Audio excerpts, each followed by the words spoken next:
Wassalamualaikum warahmatullahi wabarakatuh. Pendidikan vokasi memegang peranan penting bagi pengembangan SDM Indonesia yang terampil di masa yang akan datang.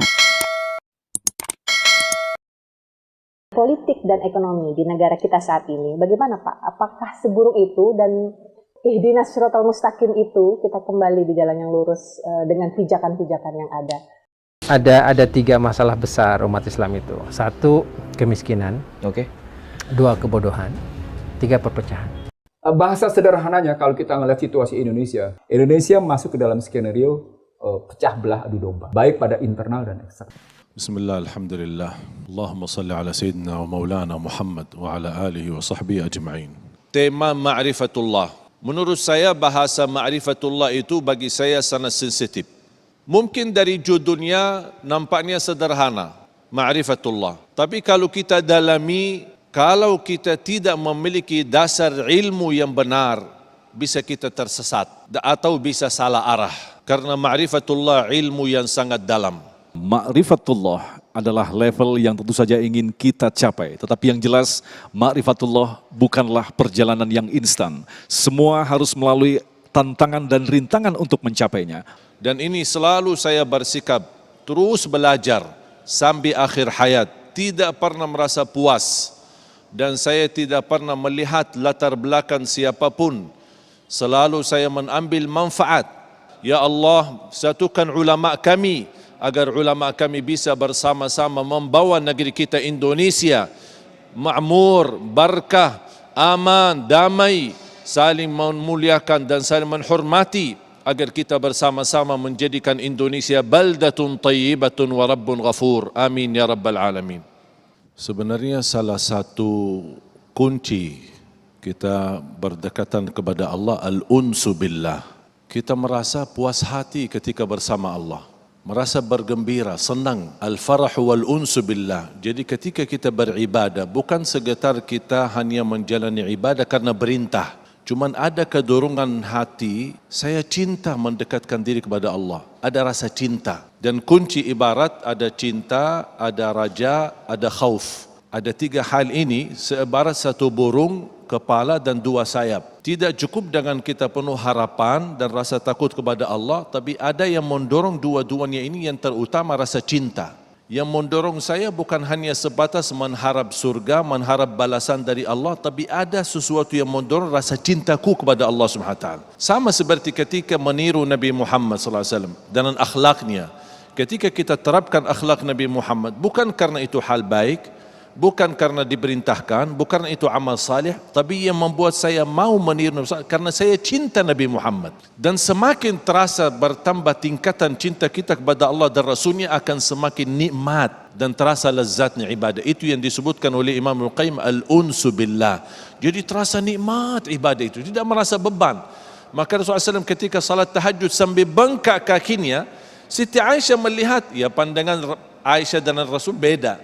Siti Aisyah melihat, kasihan sampai kakinya bengkak. Wa qad ghafarallahu laka ma taqaddama min dhanbik wa ma ta'akhkhar. Rasulullah SAW menjawab dengan sederhana, afala akunu abdan syakura. Ternyata rasa cinta yang mendorong Rasulullah SAW begitu luar biasa ibadah sampai bengkak kakinya, hanya ingin menjadi hamba yang bersyukur. Dalam menurusi negara, meminta jalan yang lurus. Dalam berdakwah, meminta kata-kata yang lurus. Ibu rumah tangga meminta yang lurus. Dalam kehidupan kita dunia dan akhirat, ihdinas siratal mustaqim. Makanya saya harap ketika membaca firman Allah ihdinas siratal mustaqim, rasakan yang kita minta hidayah bukan hanya dalam hal agama Islam kita, tapi dalam segala aktivitas. Hablum minallah dan hablum minan nas. InsyaAllah dengan niat dan tujuan tingkat tinggi ma'rifatullah dan kita meminta hidayah itu, InsyaAllah akan dapat yang terbaik dan yang paling lurus dunia sampai akhirat. Amin ya Allah ya Rabbal Alam. Semakin bodoh ma'rifatullah, muncul buruk sangka sama Allah SWT. Dan dasar buruk sangka itu karena kita mengikuti langkah syaitan. Salah satu upaya syaitan kepada kita dan memasuki kepada hati kita adalah putus asa sama buruk sangka. Apalagi sama Allah SWT. Ketika kita berdosa dan maksiat, walaupun kita muncul di perasaan hati kita ada rasa sedih dan rasa malu. Saya pernah didatangi seorang pemuda sambil nangis-nangis. Saya semua dosa melakukan, saya ini begitu macam-macam. Apa yang menghalang kamu bertaubat? Dan tak perlu kamu cerita dosa kamu kepada saya. Cukup kamu cerita aja sama Allah SWT. Tapi saya merasa malu, apakah Allah masih saya terima? Masih diterima sama Allah? Saya langsung berkata Alhamdulillah. Dia kaget, kau ucap Alhamdulillah? Alhamdulillah karena kamu masih ada rasa malu. Syaitan berusaha menghilangkan rasa malu dari hatinya hamba Allah. Karena selama masih ada rasa malu, walaupun mohon maaf perbuatan kita sudah merajalela dan perbuatan maksiat dan dosa terlalu banyak, selama masih ada rasa malu berarti masih ada harapan diampuni Allah Subhanahu wa taala. Makanya hati-hati, jangan berburuk sangka sama Allah SWT. Seburuk pun apapun perbuatan kita, tetap masih ada Ar-Rahman Ar-Rahim, Al-Ghafurur Rahim, Maha Pengampun, Maha Kasih Sayang. Tinggal hanya kita melangkah. Allah tidak mengampuni kalau kita tidak melangkah. Dan saya selalu berkata, Allah tidak bosan mengampuni kita selama kita tidak bosan bertaubat kepada Allah dengan baik sangka. Ayat pertama yang Allah turunkan adalah bukan perintah solat, bukan perintah haji, tapi apa? Perintah membaca. Iqra. Itu berarti akal sangat berarti dan sangat berharga buat kita. Dengan catatan, tidak titik sampai di Iqra, dilanjutkan Bismi rabbikal ladzi khalaq. Akalmu gunakan untuk membesarkan Allah. Akalmu untuk mendekatkan diri kepada Allah. Ketika akal ini tidak mendekatkan diri kepada Allah, maka yakin akal yang Anda miliki tidak akan bermanfaat untuk dirimu, apalagi untuk orang lain. Makanya jangan heran, ada orang cerdas, tapi karena agamanya kurang, Bismi rabbikal ladzi khalaqnya kurang, maka dia cerdas, tapi kecerdasannya nipu manusia. Coba periksa itu tahanan-tahanan di KPK. Ada enggak orang petani yang enggak buta huruf? Enggak ada, orang sekolahnya semua tinggi, orang-orang kaya, cerdas, tapi tidak disertai dengan keimanan untuk mendekatkan diri kepada Allah. Tahu bajing kan? Itu bajing makannya kacang-kacangan. Tapi kalau bajingan, aspal, tembok, tegel dia makan semua. Apa dia goblok? Tidak, justru cerdas. Makanya tujuan pendidikan itu ada dua. Satu, mencerdaskan kehidupan bangsa. Ini penting. Yang kedua, menemukan kebenaran. Cerdas dapat di institusi formal. Untuk menyebut kebaikan kepada Allah, itu bagian daripada mengakui bahwa saya hamba. Ya Allah, saya pernah mengurus anak yatim. Dari kecil ku sekolahkan, sampai sarjana dan ku kerjakan. Ku berikan dia pekerjaan, sekarang sudah mapan. Apabila mengurus anak yatim adalah kebaikan di sisimu, dan engkau merasa engkau wajar membalasnya, wajarlah kebaikanku, balaslah kebaikanku ini dengan mengabulkan doaku. Boleh. Yang tidak boleh kalau menyebut kebaikan saya kepada manusia. Tahu Jokowi, tahu tuh jadi presiden karena saya yang coblos. Tidak boleh menyebut kebaikan kepada sesama manusia, karena nanti takut muncul ingin dikata dan ingin disanjung. Maka harus kita hindari. Tapi kalau berdoa menyebut kebaikan kepada Allah, dibolehkan. Wallahu a'lam bishawab. Karena itu warga Indonesia punya kewajiban memakmurkan Indonesia. Anda penduduk Bogor harus berkontribusi memakmurkan dan memajukan Bogor. Saya tinggal di Bekasi, harus punya kewajiban untuk memajukan dan Bekasi. Dan puncaknya adalah nilai kebangsaan, yaitu Indonesia. Jadi kalau kita kemudian kaitkan dengan nilai-nilai keislaman, maka kita bisa simpulkan tidak ada pertentangan antara ajaran-ajaran Islam dan dasar-dasar kenegaraan kita. Jadi jangan pernah dipertentangkan. Ya, ada yang pernah ditanya begini, Pak, bagaimana hubungannya antara Pancasila dengan syariat Islam? Maka jawabannya, hubungannya baik-baik saja. Mencari rezeki itu bagian dari ibadah. Thalabul halali fardun ba'dal faraid. Jadi insya Allah jikalau bapak-bapak, ibu-ibu, adik-adik, kakak-kakak pergi bekerja sama seperti kita beribadah, niatnya akan lain. Karena itu mencari al-halal. Bapak ibu, bapak-bapak pergi keluar rumah mencari yang halal untuk siapa? Untuk anak dan istri. Semangat bekerja, semangat berbisnis, itu harus semangat jihad. Kenapa? Ini ada dalam surat Shaf ayat 9 dan 10. Ya ayyuhalladzina amanu hal adullukum ala tijaratin tunjikum min adzabin alim tu'minuna billahi wa rasulih wa tujahiduna fi sabilillahi bi amwalikum wa anfusikum. Jadi bisnis itu adalah jihad. Kalau jihad harus serius, jangan meleng dan jangan kalah sama orang lain. Ternyata kemakmuran tidak bisa diwujudkan kalau tidak adil. Jadi Mas ini bolak-balik tuh. Kemakmuran tidak bisa diwujudkan jikalau tidak adil. Jadi kalau proyeknya, kata orang Sunda mah dikekepan ku manehna wae, hanya segelintir orang yang menguasai proyek-proyek di Indonesia, Indonesia nggak bakalan makmur. Dalam surat Al-Hasyr dikatakan kailayakuna dulatan bainal agniya minkum, supaya harta itu adil merata, tidak terkumpul di sebagian saja. Nah, yang sangat berbahaya ketika pengusaha jadi penguasa. Nah, ketika penguasa jadi pengusaha, karena dia membuat keputusan untuk dirinya sendiri. Ini adalah masalah besar yang ada di bumi Indonesia yang harus kita pikirkan dan kita doakan. Mudah-mudahan Allah memberikan kemakmuran kepada kita dan mudah-mudahan Allah memberikan keadilan kepada kita bersama. Sebagai pamungkas, untuk mewujudkan keadilan itu sangat banyak, tapi minimum ada 7 yang harus kita lakukan. Coba ulangi bareng-bareng. 1. Fardul kifayah. 2. Bisnis adalah ibadah. 3. Proses bisnis harus dengan ruh jihad.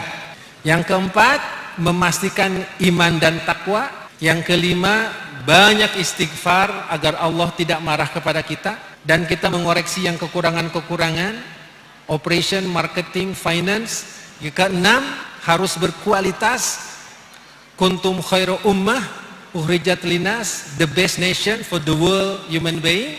Dan yang ketujuh, memang harus dibagikan supaya berkeadilan. Hadanallahu wa iyyakum ila dinil haq. Billahi taufiq wa hidayah. Assalamualaikum warahmatullahi wabarakatuh. Takbir. Takbir. Takbir. Radikal ini berbahaya sekali. Makanya orang Indonesia ini harus belajar dari negara-negara Arab. Runtuhnya negara-negara Arab Timur Tengah. Bagaimana runtuhnya Libya, bagaimana runtuhnya Suriah, bagaimana negara-negara Arab kacau balau. Rakyatnya dihasut untuk memusuhi pemerintah yang sah. Rakyatnya dihasut. Kita ambil satu contoh aja. Muammar Gaddafi. Muammar Gaddafi itu kurang sejahtera apa rakyatnya? Kalau lahir dibiayai, rumah sakit gratis, kesehatan gratis, pendidikan gratis, air gratis, listrik gratis. Tapi rakyatnya dihasut untuk menggulingkan pemerintah yang sah. Ini yang menurut saya mengancam. Survei Saiful Mujani menyatakan 87% penduduk Indonesia itu menghendaki Pancasila dasar negara.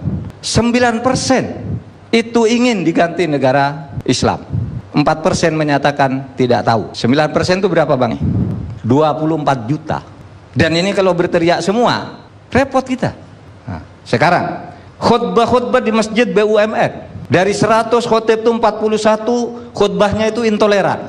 Ini hasil survei di masjid-masjid BUMN. 8 dari 41 itu anti nation state. Tidak mau negara kebangsaan, negara demokrasi tidak mau. Ini hasil BUMN. Lalu ini hasil penelitian yang lebih ilmiah. Gerakan Islam Syariah yang ingin mengganti negara Pancasila dengan negara agama itu ada 3. Hasil penelitian Haidar Nasir dalam disertasinya di UGM. Apa itu Tahrir Indonesia? Ingin mengganti negara Pancasila dengan negara khilafah. Kedua, Majelis Mujahidin Indonesia ingin memberlakukan semua hukum di Indonesia adalah hukum Islam meskipun negaranya negara Pancasila. Dia tidak mungkin mengganti nama Pancasila tapi hukumnya harus hukum Islam. Majelis Mujahidin. Yang ketiga, KPPSI, Komite Persiapan Pemberlakuan Syariat Islam di Sulawesi Selatan.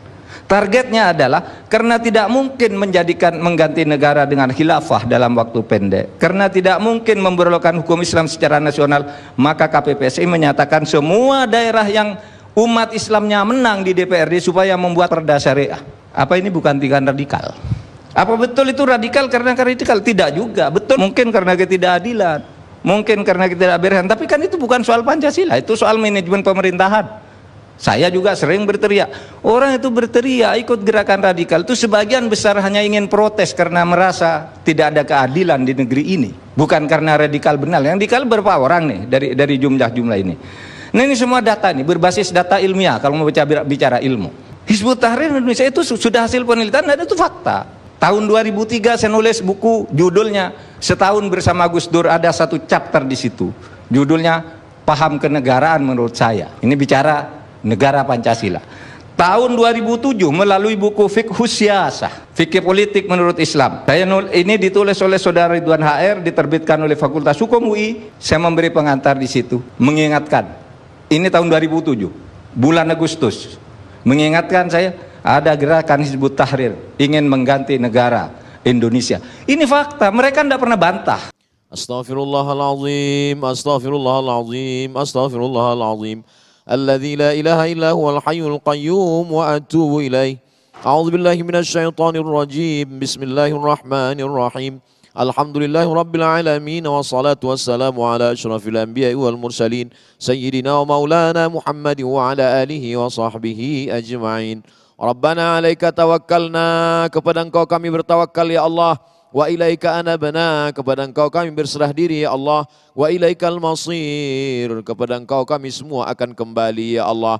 La tada' lana fi maqamina hadha wa fi sa'atina hadhihi dhanban illa ghafartah.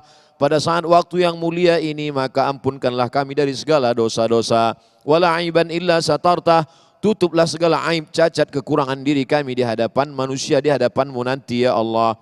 Wala musafiran illa wasaltah, saudara kami yang musafir dalam perjalanan kebaikan, sampaikanlah ke tujuannya dengan selamat ya Allah.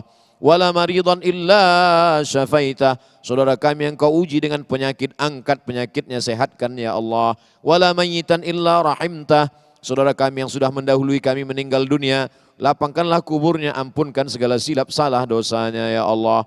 Wala hajatan min hawaijid dunya laka ridha wa lana fiha salah, segala hajat dunia, hajat akhirat baik untuk kami dan Engkau ridha, illa qadaitaha wa yassartaha ya rabbal alamin. Mudahkanlah ya Allah, mudahkanlah ya rabbal alamin. Rabbana hab lana minas salihin, jadikan anak kami anak-anak yang saleh dan salihah. Min huffazil Quran wal hafizat, menjadi para penghafal Quran. Minal mujahidina fi sabilika bi amwalihim wa anfusihim, mereka akan berjuang menolong agamamu dengan harta dan nyawa mereka ya Allah. Allahumma dafa'anna al-ghala wal waba wal fahsya wal riba wal zina wal munkar ma dhahara minha wa ma batan min baladina hadha khassa wa min buldanil muslimina ammah. Angkatlah segala wabah, penyakit, riba, zina, narkoba, perbuatan keji dan mungkar dari negara Kesatuan Republik Indonesia dan dari negeri-negeri kaum muslimin ya Allah. Rabbana taqabbal minna innaka antas samiul alim wa tub alaina innaka antat tawwabur rahim. Rabbana atina fid dunya hasanah wa fil akhirati hasanah wa qina adzaban nar. Wa sallallahu ala sayyidina wa maulana Muhammad wa ala alihi wa sahbihi wa sallam. Walhamdulillahi rabbil alamin. Taqabbalallahu minkum minna wa minkum taqabbal ya karim. Karen mohon undur diri. Subhanakallahumma wa bihamdika asyhadu an la ilaha anta astaghfiruka wa atubu ilaik. Billahi taufiq wal hidayah. Wassalamualaikum warahmatullahi wabarakatuh. Waalaikumsalam warahmatullahi wabarakatuh. Terima kasih. Wassalamualaikum warahmatullahi wabarakatuh.